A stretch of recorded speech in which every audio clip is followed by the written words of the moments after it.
So I know there's a pretty big group of people out there that say that the 35mm equivalent 35mm focal length is polarizing. They don't like it. A lot of folks say that it's not tight enough or it's not wide enough. I get it. Many parts of my photography career have centered around this focal length. And for the purposes of this video, we're talking about the 23mm. This is the Fuji XF 23mm f1.4 R LMWR, also known as kind of the Mark II lens, but we're going to talk about that for this video. And one of the things I kind of want to really stress is that this works really well for me. It's such a good lens that I think in many ways it's become more popular, this kind of focal length, because of the X100 series. Obviously, it going viral has had a big effect on people loving 23mm more than in the past. But I think despite that, you know, it's still a great lens. It's still a great walk-around lens. In fact, for me personally, it's my second favorite lens on the Fuji XF mount. In first place is a video I did earlier about the 33mm f1.4, the new lens, which I think is amazing. So I've kind of gone on and on about that in another video, but this lens is pretty fantastic. This lens is really great in my opinion because you can take it anywhere with you. I tend to take my X-H2, which I have right here, or my X-H2S that I'm filming on. I tend to take these cameras out with me and just take one lens. For me, that's really the situation I want to be in. I don't like bringing a bag full of lenses unless I'm going out for a day of photography. But let's face it, most of the times if I'm going to lunch or I'm going somewhere for just a little bit, I want to just bring one lens. The 23mm is so great because it's a fun, like, carry around documentary style lens. It's really got that focal length that's famous for obviously documentary work, but it's also great for like environmental portraiture. If you've got a family or you've got friends that you're constantly taking photos of, you'll know just how great this focal length is because you can kind of get a little bit of everything in the image. The other thing it's really good for is close-up photography. I don't know the minimum focus distance off the top of my head. I might put it on the video here, but it focuses really well up close for that kind of lens. Again, having f1.4 is super nice, right?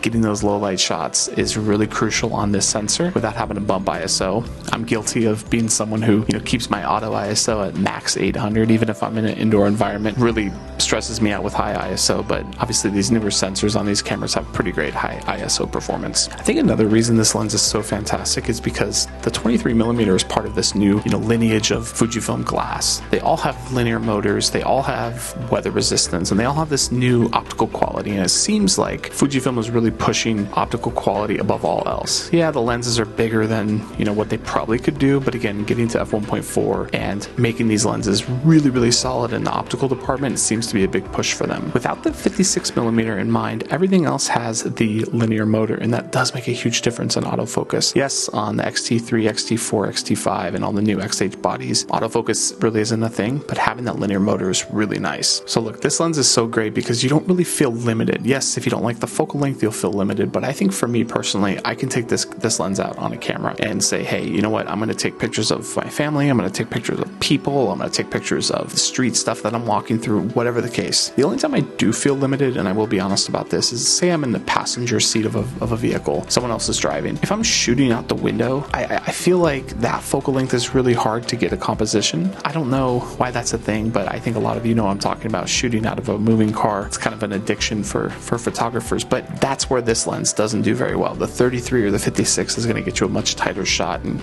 obviously get you a better composition. I'm at the point now in my photography where I'm going to be taking the 33mm out with me most days, but I'm also starting to take this out most days too. The 23mm is just versatile. If I don't know where I'm going to be, I don't know really what I'm going to be shooting, I'll take the 23. If I know I'm going to be outdoors, if I'm going to be primarily outside, I'm going to take the 33 or even the 56. But if I know I'm going to be indoors the entire time, I'm probably taking the 18mm f1.4 just because it's wider. I rarely use that lens outside, which I find myself being most of the time, so I think this is a really good middle point. But yeah, amazing kind of do-it-all lens.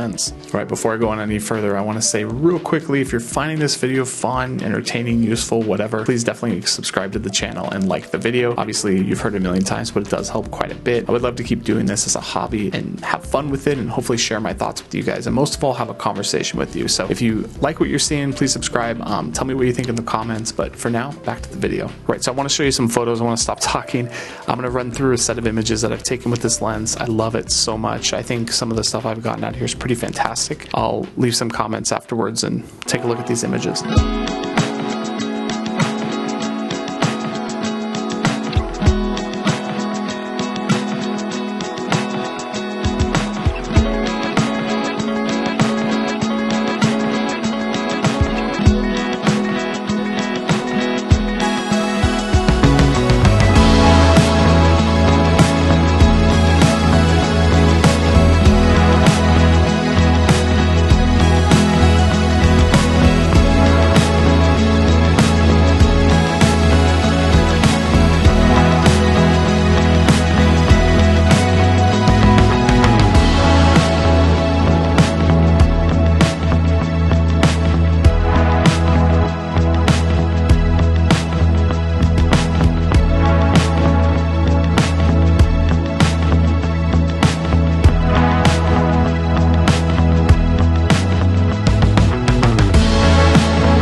Said and done, these images are a really great depiction of how an everyday person, right, uses this lens, and maybe the cameras that Fuji makes. You saw photos of my daughter and my family, my neighborhood, the places I've been, the cool stuff I've seen, or at least cool to me. Those are the things I really want to document. And again, documentary is really a theme with this lens. You get to do that. But I still think the 23 is kind of a do-it-all lens. Yes, I feel limited sometimes when I take the 33, right, because it's a little bit tighter, but I also think it's such a great lens that I find a way to make it work. This lens, I feel safe. I feel like things are going to work out. And when I first started with Fujifilm about 8-9 years ago, I thought, originally when the 23 f2 came out, I thought that was the lens, right? It was small, it was amazing, the focus was super fast. And then I realized that, like the X100T and then later the X100F, the close focus stuff, wide open, it was really full of halation and real soft, like halo-y images. I didn't like that. I like the look of it, but you lose a lot of quality where, with this lens, if I want to throw on, this is an Earth, a 1/4 ethereal filter, kind of like a black pro mist. You can put that on there and soften it up a little bit, and probably seen some of that in the images that I